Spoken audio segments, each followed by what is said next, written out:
The Lord be with you. and with your spirit. A reading from the Holy Gospel according to Matthew. Glory to you, O Lord. Jesus said to his disciples, "If your brother sins against you, go and tell him his fault between you and him alone. If he listens to you, you have won over your brother. If he does not listen, take one or two others along with you, so that every fact may be established on the testimony of two or three witnesses. If he refuses to listen to them, tell the church. If he refuses to listen even to the church, then treat him as you would a Gentile or a tax collector. Amen, I say to you, whatever you bind on earth shall be bound in heaven, and whatever you loose on earth shall be loosed in heaven. Again, amen, I say to you, if two of you agree on earth about anything for which they are to pray, it shall be granted to them by my heavenly Father. For where two or three are gathered together in my name, there am I in the midst of them."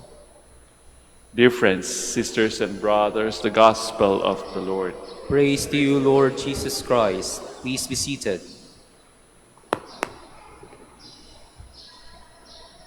Today's Gospel, makikita natin na merong pangako or promise ang Panginoon.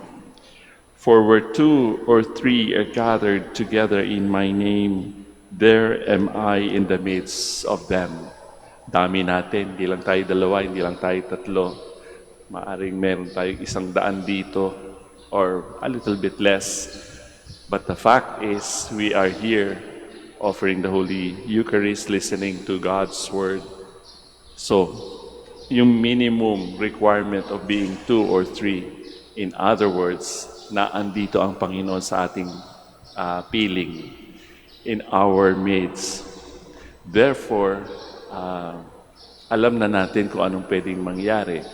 Hindi lamang tayo nagmi-meeting lamang, tayo ay nag-aalay ng misa, tayo ay nagsisimba. So in other words, we are, every time we gather to celebrate the Holy Eucharist, we are a community, kahit hindi tayo magkakakilala.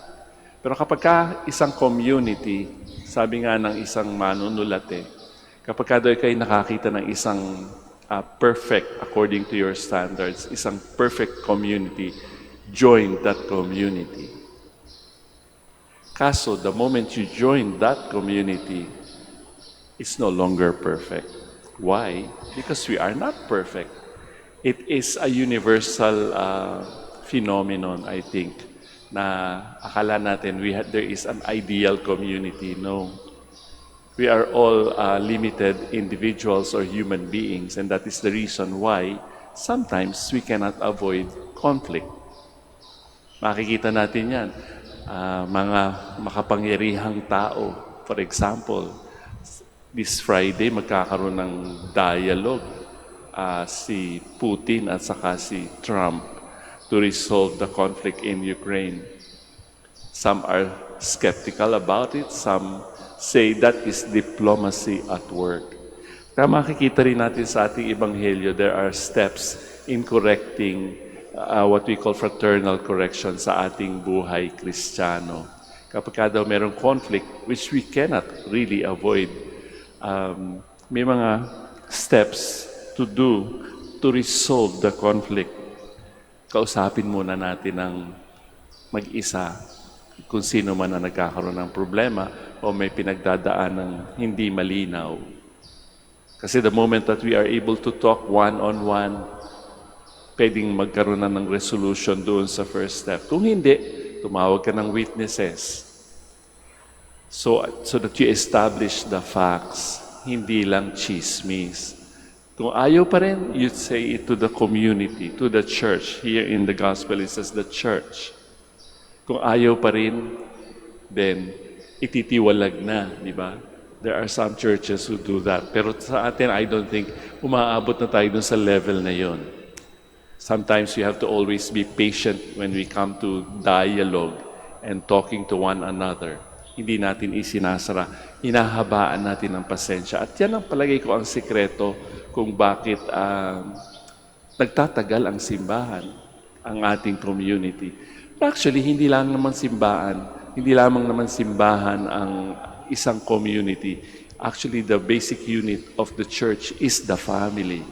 At makikita natin yan sa ating buhay, even sa family, kahit na isang dugo, di ba? Nagkakaroon pa rin ng disagreements and sometimes we really cannot avoid it. Ang hirap makipag-usap because we all have our own positions, our own opinions about certain things. And that is where the conflict comes. But again, we are consoled by the promise of the Lord in today's gospel. Where 2 or 3 are gathered together in my name, there I am in the midst of them. So hindi lamang tayo, hindi lamang si tatay, hindi lamang si nanay, hindi lamang si father, hindi lamang yung superior, hindi lamang yung mga empleyado. Whatever it is that we are going through, maaring small or big issues in our lives, huwag natin kakalimutan, hindi tayo nag-iisa. The Lord is with us.